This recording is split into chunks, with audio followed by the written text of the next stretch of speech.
Masya Allah, Alhamdulillahirrahmanirrahim pemirsa, Anda kembali menyaksikan Majelis Ilmu Damai Indonesiaku spesial Ramadan 1447 Hijriah.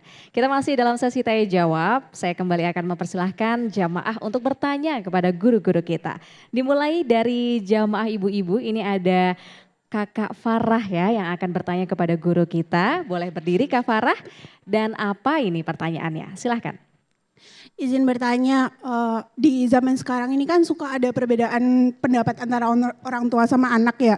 Nah, gimana kita sebagai anak itu menyikapi hal itu? Terima kasih.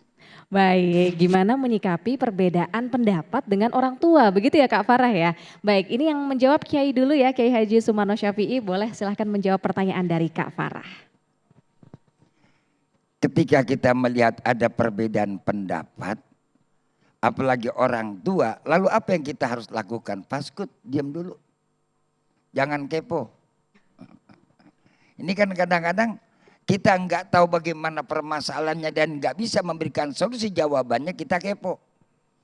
Ini yang jadi tambahin konflik. Tuh. Lalu apa yang kita perbuat? Man ra'a minkum munkara falyughayyir biyadi fa illam yastati fa biqalbi fa illam yastati fa bilisani fa illam yastati fa biqalbi. Jadi kalau dia enggak kita lihat ada orang bertengkar, pasti orangnya sedang munkar. Ya. Ada orang lagi ikhtilaf berbeda pendapat, daripada nanti ini orang bercengkera timbul pertikaian sampai yang timbulnya adanya pertentangan. Sampai ada lagi terjadi nanti orang ini timbulnya perkelahian. Ya, kalau kita punya kuasa, kita bisa dengan kekuasaan kita. Cuman kita anak. Masa anak kata orang tua ditabok bisa loh. Apalagi tuh anak masih bergantungan hidupnya sama orang tua. Jangan sotoy dah. Ya. Dan kita nggak boleh berpihak dulu. Apa yang kita lakukan? Pabilisani kasih nasihat. Nasihat juga jangan cara langsung. Kalau kita kasih nasihat secara langsung dengan bahasa langsung vulgar kepada orang tua, apalagi dia lebih tua, tentunya egois orang tua akan lebih tinggi karena dia merasa lebih tua. Sadarin aja, sadarin. Kasih bagaimana sadarinnya? Sadarin, kasih arahan yang baik dengan bahasa yang baik. Lalu yang kedua, doa. Allahumma hdihima, ya Allah berikanlah petunjuk kepada keduanya. Jangan sampai bertengkar, jangan sampai berantem. Yang pusing kita-kita juga. Berbeda pendapat silakan. Cukup ibu bapak berbeda pendapat dirajang. Ya. Yang penting beda pendapatan. Kalau pendapatan guru beda. Pendapatan saya sama Habib sama Yada beda. Tuh. Enggak boleh sama, lain judulnya Pak. Ada kelasnya, masa sama narasumber beda dong. Itu namanya beda pendapatan. Ya. Nah, kalau orang berbeda pendapat biasa ada pertengkaran, maka hadapi dengan kebiasaan kita. Jangan terlalu kita terbawa emosi. Timbul tuh dukungan ke kiri ke kanan. Dan juga yang berbeda pendapat jangan vulgar, jangan berdemonstrasi, nunjukin mendemo. Nih gua beda pendapat, orang tuanya begini, lebaran maunya ke anu, yang bapaknya si anu, ini ke anu. Wah timbulnya tuh anak buyang, gua kemana nyungsep di kolong ranjang loh.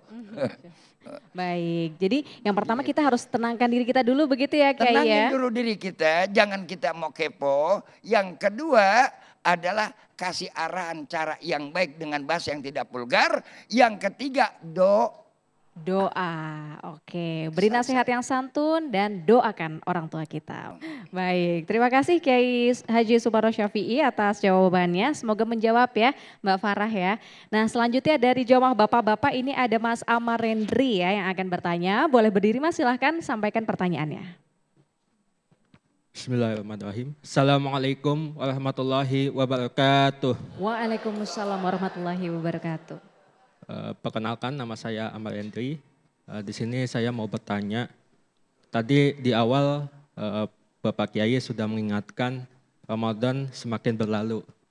bagaimana kita sebagai kaum muslimin bisa menjaga konsisten kita dalam menjaga keharmonisan keluarga meskipun bulan Ramadan telah usai. Terima kasih. Assalamualaikum warahmatullahi wabarakatuh. Waalaikumsalam warahmatullahi wabarakatuh. Keharmonisan yang sudah berusaha dibangun selama bulan suci Ramadan bagaimana biar nanti berlanjut di bulan-bulan lainnya. Silakan Habib, mohon jawabannya.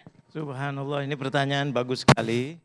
Baga menjaga yang kita sudah dapat, mudah-mudahan kita panjang umur, bisa selesai Ramadan, bisa menjaga Ramadan.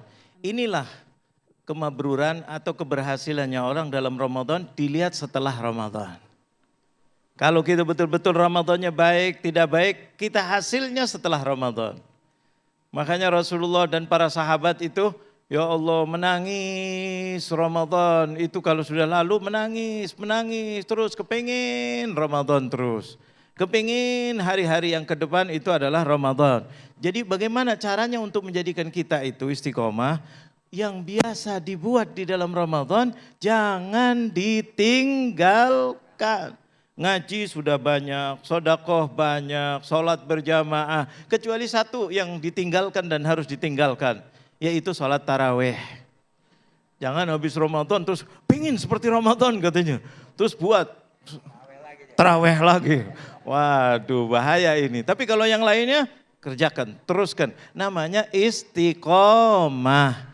Ini istiqomah, ini yang berat. Tapi kita bagaimana caranya? Berdoa kepada Allah. Berdoa kepada Allah. Bergaul dengan teman-teman yang baik.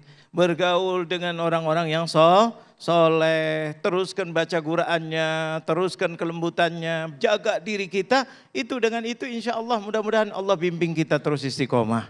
Mudah-mudahan ini jawaban bermanfaat. Amin amin ya rabbal alamin. Jadi boleh ya Habib setelah sholat mungkin kita berdoa pada Allah semoga kebaikan yang sudah kita lakukan di bulan suci Ramadan ini tidak kita tinggalkan begitu ya. Amin amin ya rabbal alamin. Semoga menjawab Mas Amarendri.